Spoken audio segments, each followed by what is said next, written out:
नमस्कार। मैं विशाल शर्मा और आप देख रहे हैं हमारा विशेष विश्लेषण। आज का विषय केवल वेतन, पेंशन या महंगाई भत्ते का नहीं है। आज का विषय उस भरोसे का है जो इस देश के लाखों केंद्रीय कर्मचारियों और पेंशन भोगियों ने व्यवस्था पर रखा है। यह उस विश्वास की कहानी है जो दशकों की सेवा, समर्पण और अनुशासन के बाद एक सम्मानजनक जीवन की अपेक्षा में बदल जाता है।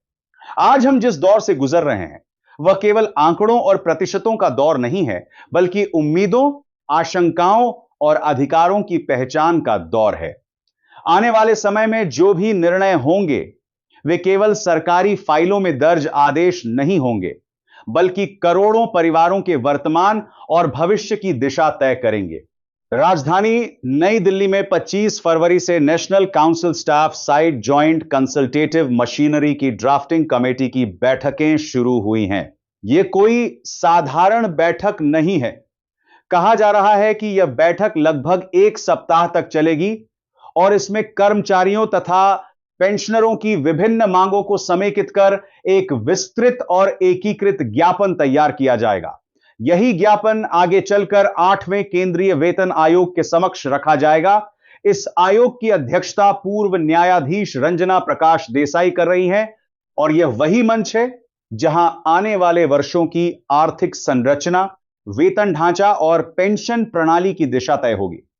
इस बार की प्रक्रिया को लेकर यह भी कहा जा रहा है कि सरकार ने 18 प्रश्नों की एक प्रश्नावली जारी कर व्यापक सुझाव आमंत्रित किए हैं, जिससे यह संकेत मिलता है कि सहभागिता का अवसर दिया जा रहा है।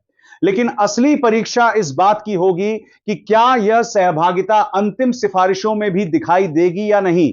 सबसे अधिक चर्चा जिस मुद्दे पर है वह है फिटमेंट फैक्टर। आम दर्शकों के लिए यह शब्द भले तकनीकी लगे, लेकिन वास्तव में यही वह आधार है जिससे वेतन में वास्तविक वृद्धि तय होती है।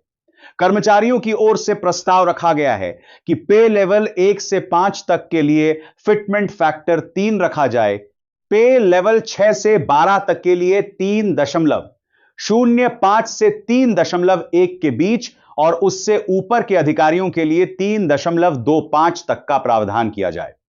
यदि वर्तमान एंट्री लेवल बेसिक पे 18 रुपये है और उसे 3 के फिटमेंट फैक्टर से गुणा किया जाता है, तो यह सीधे लगभग 54 रुपए के स्तर तक पहुंच सकता है। यह केवल गणित नहीं है, बल्कि उस जीवन स्तर की मांग है जो आज की महंगाई, शिक्षा, स्वास्थ्य, आवास और परिवहन की लागत को देखते हुए आवश्यक माना जा रहा है। कर्मचारियों का तर्क है कि जब रोजमर्रा की जरूरतों की कीमतें कई गुना बढ़ चुकी हैं, तब मौजूदा आधार वेतन वास्तविक जीवन परिस्थितियों से मेल नहीं खाता। इसके साथ ही वार्षिक वेतन वृद्धि को 3% से बढ़ाकर 7% तक करने की मांग भी सामने आई है। यह मांग इसलिए उठी है क्योंकि वास्तविक महंगाई दर के मुकाबले 3% की वृद्धि अपर्याप्त मानी जा रही है। यदि वेतन में सालाना वृद्धि वास्तविक लागत वृद्धि से कम रहेगी, तो कुछ वर्षों में क्रय शक्ति स्वतः कम हो जाएगी। इसलिए यह बहस केवल आज की नहीं, बल्कि आने वाले 10 वर्षों की आर्थिक स्थिरता से जुड़ी है। सरकार की ओर से वित्तीय अनुशासन और राजकोषीय संतुलन का तर्क सामने आता है, क्योंकि किसी भी व्यापक वेतन वृद्धि का सीधा प्रभाव सरकारी व्यय और बजट घाटे पर पड़ता है। लेकिन दूसरी ओर यह भी तर्क दिया जा रहा है कि कर्मचारियों की आय बढ़ने से बाजार में मांग बढ़ेगी, उपभोग में तेजी आएगी और आर्थिक गतिविधियों को गति मिलेगी, जिससे कर संग्रह भी बढ़ सकता है। परिवार इकाई को 3 सदस्यों से बढ़ाकर 5 सदस्य मानने का प्रस्ताव भी महत्वपूर्ण है। न्यूनतम वेतन निर्धारण का जो फॉर्मूला है वह परिवार की आवश्यकताओं पर आधारित होता है। यदि परिवार इकाई का आकार बढ़ाया जाता है, तो स्वाभाविक रूप से न्यूनतम वेतन की गणना भी उच्च स्तर पर होगी। इसका सीधा अर्थ है कि बेसिक वेतन में उल्लेखनीय वृद्धि का मार्ग प्रशस्त हो सकता है। यह प्रस्ताव उन परिवारों के लिए महत्वपूर्ण है जहां शिक्षा, स्वास्थ्य और अन्य आवश्यकताओं का भार बढ़ चुका है। बदलते सामाजिक ढांचे में 3 सदस्यों की अवधारणा को कई कर्मचारी संगठन व्यावहारिक नहीं मानते। फिक्स्ड मेडिकल अलाउंस को एक ₹0 से बढ़ाकर ₹5 प्रतिमाह करने की मांग भी चर्चा में है। वरिष्ठ पेंशन भोगियों के लिए यह अत्यंत महत्वपूर्ण विषय है, क्योंकि उम्र के साथ चिकित्सा व्यय में स्वाभाविक वृद्धि होती है।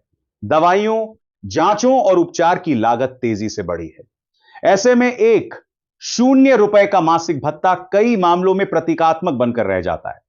यदि इसे ₹5 तक बढ़ाया जाता है, तो यह वरिष्ठ नागरिकों के लिए वास्तविक राहत का माध्यम बन सकता है। इसी क्रम में रिटायरमेंट लाभों में 300 दिनों की लीव एनकैशमेंट सीमा को 400 दिन तक बढ़ाने का प्रस्ताव है, जबकि सशस्त्र बलों की ओर से इसे 450 दिन तक करने की मांग की गई है। दशकों की सेवा के बाद अवकाश नकदीकरण की यह सीमा कई परिवारों के लिए महत्वपूर्ण आर्थिक सहारा साबित होती है। महंगाई भत्ते को लेकर भी व्यापक प्रतीक्षा है। चर्चा है कि 1 जनवरी 2026 से डीए और डीआर 58% से बढ़ाकर 60% किए जा सकते हैं। हालांकि अभी तक कैबिनेट की औपचारिक मंजूरी नहीं मिली है। उम्मीद जताई जा रही है कि मार्च के प्रारंभिक सप्ताह में होने वाली कैबिनेट बैठक में इस पर निर्णय लिया जा सकता है और जनवरी तथा फरवरी का एरियर भी मार्च के वेतन या पेंशन के साथ दिया जा सकता है। यदि ऐसा होता है तो त्योहारों से पहले लाखों परिवारों के खातों में अतिरिक्त राशि पहुंच सकती है। लेकिन जब तक आधिकारिक अधिसूचना जारी नहीं होती, तब तक यह संभावना ही है। सबसे संवेदनशील और भावनात्मक मुद्दा कोविड काल के दौरान रोके गए 18 महीने के महंगाई भत्ते के एरियर का है। यह मामला सर्वोच्च न्यायालय में विचाराधीन है। कर्मचारियों की ओर से वरिष्ठ अधिवक्ता द्वारा पक्ष रखा गया है और अदालत ने सरकार से यह पूछा है कि यदि 8% ब्याज सहित एरियर का भुगतान किया जाए तो कुल वित्तीय भार कितना होगा। सरकार को इस संबंध में विस्तृत जवाब दाखिल करने के लिए समय दिया गया है।